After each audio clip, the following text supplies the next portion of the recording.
A very warm welcome here at 5 Things I Learned from Skydiving and Hang Gliding about leadership. My name is Hannelie Venucia and I'm from the Possibility Gap and the Joy Generation, and I'm really delighted to share my learnings with you in this way. And you may be curious and ask, what does leadership have to do with skydiving and hang gliding? Aren't those extreme sports for the adrenaline junkies, for the daredevils of our world, those with the adventurous spirit? And I have a question for you then in return. Isn't leadership these days an extreme sport? Even on a personal level, on an individual level, in the world that we currently live in, just to be alive is an extreme sport.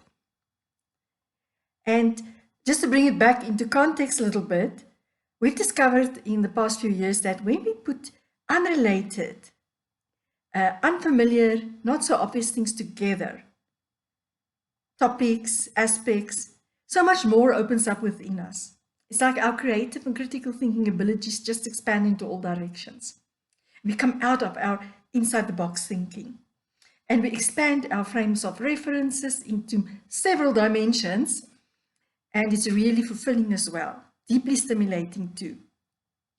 So my invitation for you is to sit back and relax as you join me on a little journey here together. But before we embark on this journey, there are 2 things that I'd like to share. First, leadership. It comes from the word lie ahead, which means to navigate into the distant horizon. So we are going somewhere. We're going away from here to near, far and beyond the normal, especially. And we're navigating into the distant horizon. That doesn't necessarily mean it needs to be a physical journey, like travel. But it also could be the way we perceive, the way we look at life, our outlook on life.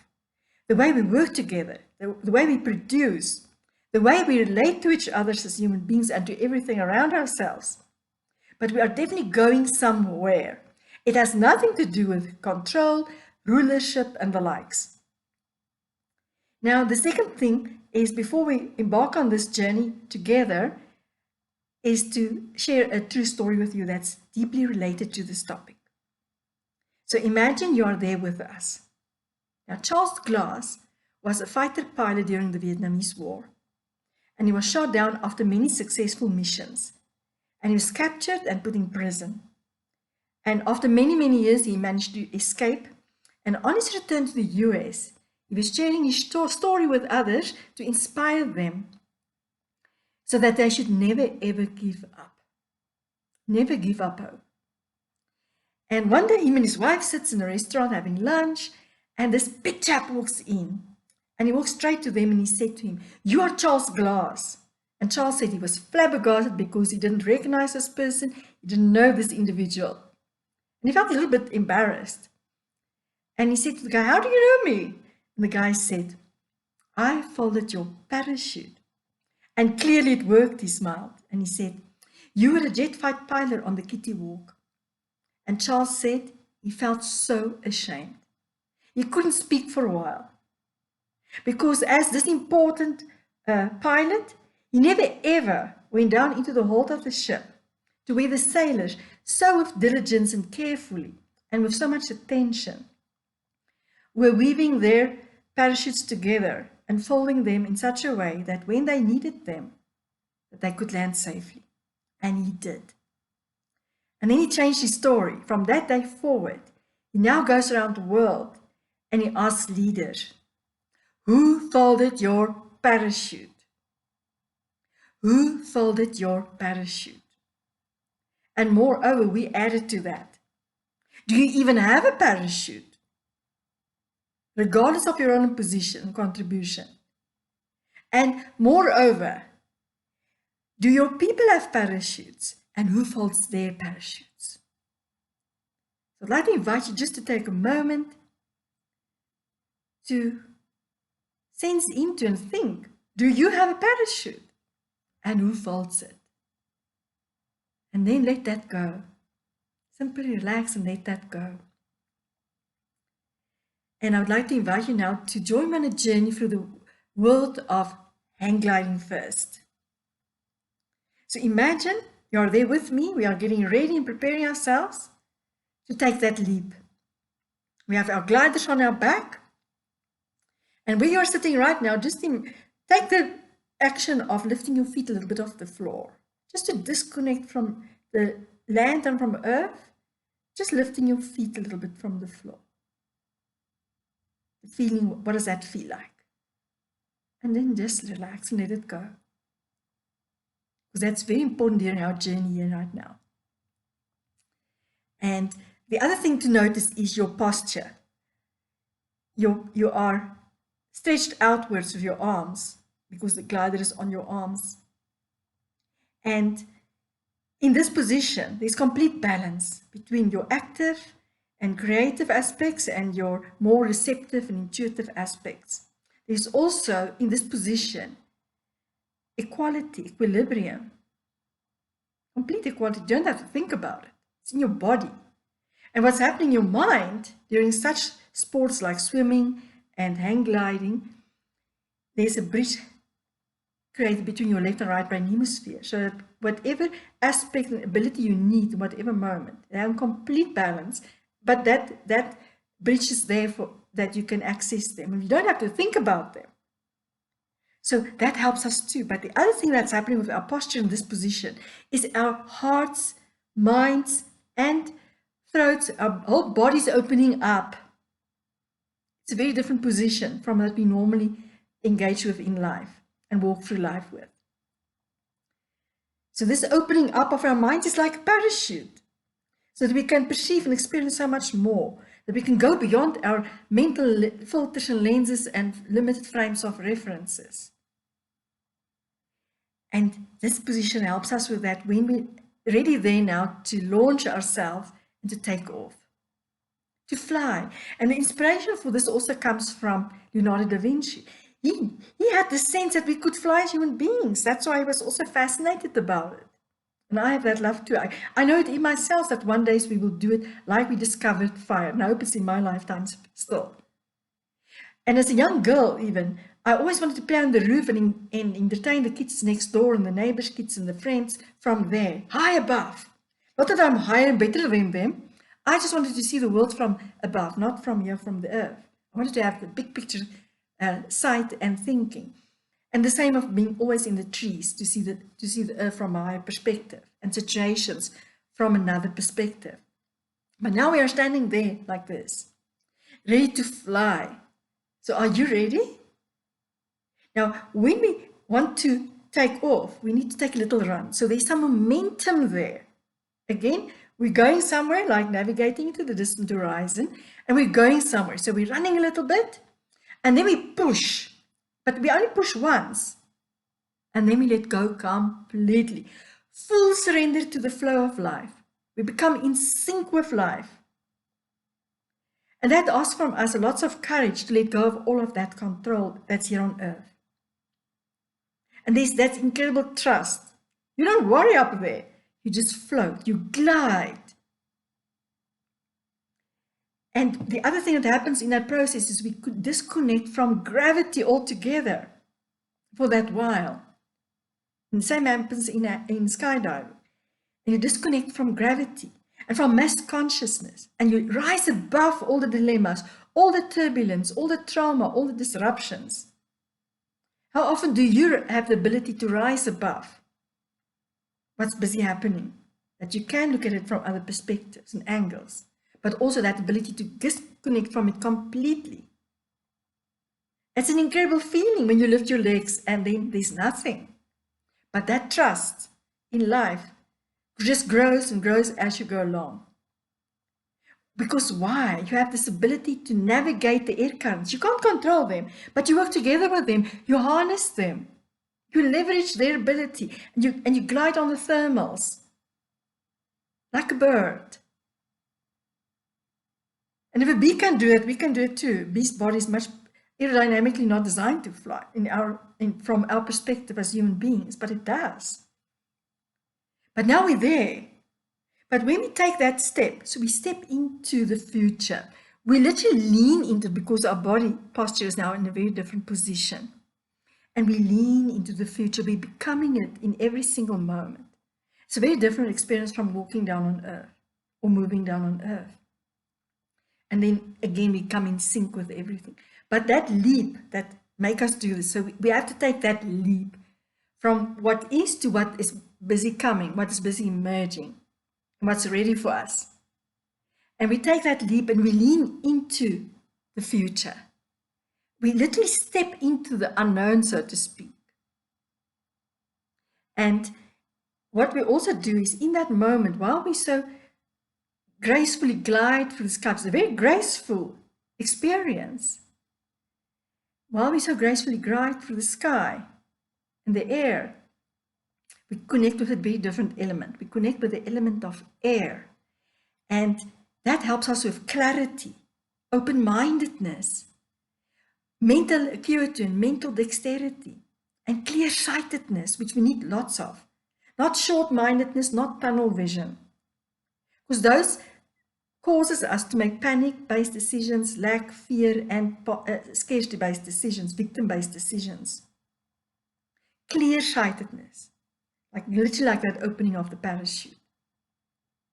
And it takes us out of closed-loop experiences too, closed-loop systems and closed-loop thinking. Because we are rising above all this, we call it astral gravity, mass consciousness, that we can have now a perspective. So when we do that, we increase our perspective skills, that ability to rise above, our perspective skills, that we can now perceive the full landscape, that we can recognize the patterns. You see all the patterns on Earth, the different types of landscape, the vegetation, the rivers, the mountains, the hills, the valleys. But you see it all in one picture, one big picture. So it helps us with big picture thinking. Why is that so necessary in our world right now? This full spectrum, that we have that ability to see it from above and to recognize the patterns. Because when we're down here in the drama, in the frame, busy experiencing whatever we are experiencing, it's very difficult to see outside of it, but we also can't recognize that we are repeating another pattern because we're inside of it. But there we've disconnected from it. Now we can begin to recognize these things as it appears and as it happens in our lives, and in our organizations, and in our teams. So it's an incredible feeling then. From up there, we go into timeless space, a liminal space, so to speak. Because at one stage, you are just aware that you are one with everything around you. You're deeply connected with life, that sense of connection. You don't think about it because it's a feeling, it's not a thinking, it's not a thought, it's a sense. And all our senses begin to work together as one, synesthesia. We don't have to think about it. It's an incredible experience, and there's so much power behind that. But that feeling of oneness, inclusiveness, we bring it back in ourselves, in our cell memory when we land back on Earth. It's part of our kinesthetic awareness. It's imprinted on our cells, that cell memory. We don't have to think about it, so that we can make more inclusive and aware decisions when we come back. The other thing that happens is, as we are taking off, we're leaping into the future, into that stillness. We're stepping into that stillness. It's very quiet up there. We disconnect from all the noise that's going on here on Earth, all the noise pollution, all the chatter, and it's just stillness. Then it opens us up here. We call it our second sight. And you're looking forward. It's not that tunnel vision. You're looking forward and around. But you are not, it's not a separate thing from you. It's part of you. But then we go into that ability as we look out to farsightedness. It's not the same as foresightedness. Farsightedness, we see far beyond the normal, far out to the horizon. And farsightedness not only gives us that full spectrum perspective and the whole big picture perspective, the whole system perspective, but it also helps us to be able to hold all opposites, all polarities, different lines of thoughts, conflicting opinions and ideas together as one. And not taking sides, not judging at all, but the ability to hold it all. Why is it important? That we are able to hold the whole system together without making a judgment. The reason for that is that we can consider and incorporate more into our sphere of influence. And to be able to hold it all together like that and not taking sides might feel inhumane, like because we're not being conditioned to look at things in that way. We immediately take side, this or that, either or. But here it's both and. And that's what farsightedness helps us to do. It's both and. We see the horizon and the big picture, as well as the ability to be aware of the landscape below us. In one shot, all our senses coming together. And from there, it also helps us to connect with this part of our sight for foresight. We engage the prefrontal lobe of our brains, where consciousness lives. There is not a this or a that. That's a both and situation. It's the quantum field. It's the unified field. We have access to the field of possibilities in that moment. And because we're not so engaged with what's happening right here on Earth, when we're up there, we have a better ability to activate and engage this aspect of ourselves, because we have no investment there in anything, because we are part of it all. We don't see ourselves as separate or experience ourselves as separate while we're gliding through the air, doing something that others perceive as not possible. We are flying, although we have help with a glider. Foresightedness, vision, and we need vision, visionary leaders who have the gift of foresightedness and farsightedness, that we can make more aware, informed, inclusive decisions. Extreme sport, farsightedness. Extreme sport, foresight, vision. And we all perceive that differently, but we become receptive. It's our receptivity that's so expanded during foresight, because we literally become a conduit. We download information, intelligence from the universe, from the quantum field, the unified field. And we all experience that very different. And then that ability to, when we come back, when we land on 2 feet, balanced, grounded, fully present in the moment, gracefully, from that journey, that we are able to articulate it in some way that others will understand it, that we can, in our teams and groups and communities, can shape and mold it and construct it into form that's practical, applicable. That's another ability, to be able to take that vision and then to share it in such a way that it's understandable. Because it's not easy to share that experience that we have there. It's a peak experience that we have there, because of that timelessness, that liminal space that we go into, that field of possibilities, because of our posture and in the way that we trust life and become one with life. That they have that ability to articulate it beautifully and so clear. Hence, clarity and clear-sightedness are important, because it all works together as one. And we don't have to think about it. It happens spontaneously when we land gracefully. That sense of connection, of oneness, of inclusiveness, the trust, the letting go of control, leaning into the future, leaping into the stillness, into that liminal space, all of that, those feelings, those sensations, our awareness, our receptivity, the ability to download information from the universe and from the collective intelligence.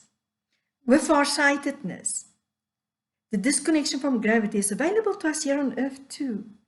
If you don't like these extreme sports, I'm not asking you now to go and do these things if you are an aspiring leader or a leader, or in terms of self-leadership. We can experience all of that here on Earth too. But let's quickly go to skydiving. Skydiving.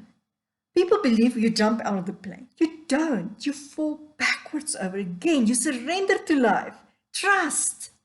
Letting go of all control. Going completely beyond the normal. And you dip over. And you free fall and you float before you come down to earth. Again, you can see the whole landscape. Again, you see it from a very different perspective. You can see all the patterns. Even if it's very fast. This is much faster than hang gliding. It's much quicker. But it's still imprinted on your awareness. And you feel one with all once again. Even if there is that quick momentum. And when you, at some stage, you need to be so presently aware of when to pull your parachute that it will open, that you can land safely. How often do you have time to even disconnect from everything, to surrender like that, to free fall, and to know when to pull your parachute, that you can land safely during turbulent times, and that you can land on both feet at the same time, fully presently aware into the here and now. Grounded, now you're deeply connecting to the earth again. The same happens when you land with hang gliding, deeply connecting with the earth again. So you really work with all the elements together at the same time. I can speak for hours about this topic. It's so powerful. And like I said, we can have all these experiences here on earth too. So if you're curious about that, you're most welcome to connect with me. And you can apply that in any context and in any situation. And likewise, one of the biggest gifts I personally experienced through beginning to hang glide when I was still very young was intentional direction, the ability of intentional direction. And if you're curious about that, we're sharing a lot more about that during our upcoming leadership retreat. And you're also welcome to connect with me if you're curious about that. Because there we play with 8 aspects of modern day leaders that's inherent in us. It's not how to lead, it's these abilities like farsightedness, foresight. It's not something that we can teach others, it's something that we activate within ourselves. So if you're curious about that, you're also most welcome to connect with me. So in landing back here on Earth, I have a question again for you. Who faults your parachute? And do you even have a parachute? So thank you for being with me. Next week we are excited. Next week I'll be sharing about what I learned from dancing about relationship, partnerships, working and co-creating together. And I'm looking forward to that too.